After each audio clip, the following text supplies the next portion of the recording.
And there, if I ask you right now, what do you think, how much of that mindset thing contributes to your success? And you might say, well, probably it does contribute to my success. It depends how fearless I am, how dedicated, how committed, how can I overcome fears and obstacles. And you might say, well, it's probably 10%, and the rest is what? The rest is skill set. Yes, the skill set is very, very highly rated, especially in academia and research. Your skills, that's what goes on your CV, doesn't it? What papers you have published, what degrees you've got, what awards you've got, what techniques you've mastered, what machines you can operate, what beam times or what methods you've used, what programs you can operate. All these things are your skills, aren't they? Well, I'm here to say, and actually I've heard it from my mentor with whom I've been working now for the past couple of years, and before I worked with other very successful and very, very productive people.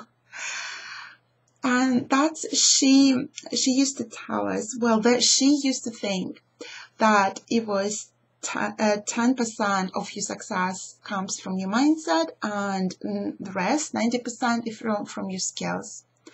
And then she understood that is actually much more comes from the mindset.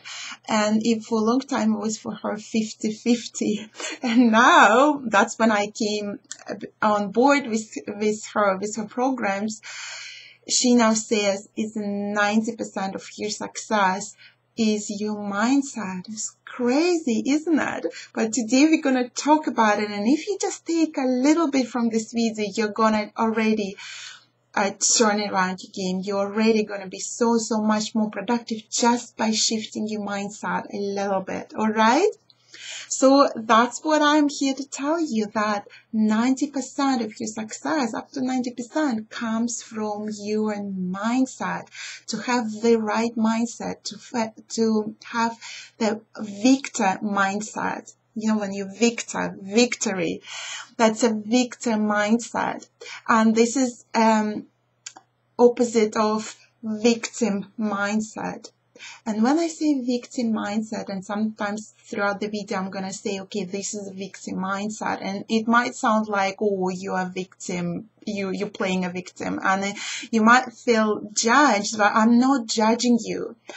I'm really here to show where are we slowing ourselves down, where are we getting in our own way, where are we stopping ourselves. When it feels really hard, when you work on something, it feels like, one foot on the accelerator, one foot on the gas, one foot on the brake, or it feels sometimes, one foot on the gas and the handbrake is on, and the progress is like really, really hard and slow.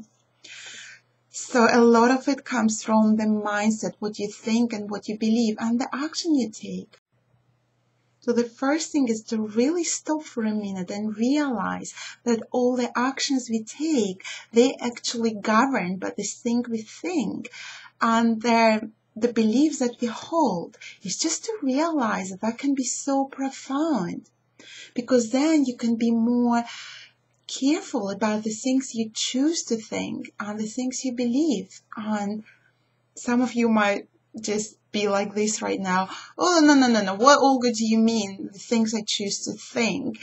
I just think what I think. But actually, you do choose certain thoughts. You can choose what to think. And you can then, it sinks into your subconscious and it forms your beliefs. And you can shift that. You can really, if you're really taking care of it from now on, since you know how much it is important, you can actually shift it to the thoughts and the beliefs that are more helpful. So this is what this video is about. We're gonna look now at the common negative thoughts that I've heard now from so many PhD students, postdocs, and people at the higher levels of the career, you might think that your negative thoughts are original, but they are not. They are in the heads of many, many scientists and researchers around you. And the things such as, oh, what if it's not going to be good enough? The fear, that the thoughts we think when we feel this fear of the criticism, of judgment, of, or what if the other people are better than me and then I'm just not going to be good enough for this. And so on and so on. So they are very, very common. So we're going to look at them and see how you can turn this around. And also we're going to look at certain beliefs. And really, what would be so exciting to do is to also turn them around and create more helpful beliefs. Okay, let's dive in now. And I want to give you like very, very specific and very powerful tools today, certain strategies that you can use throughout your day when you look at your project.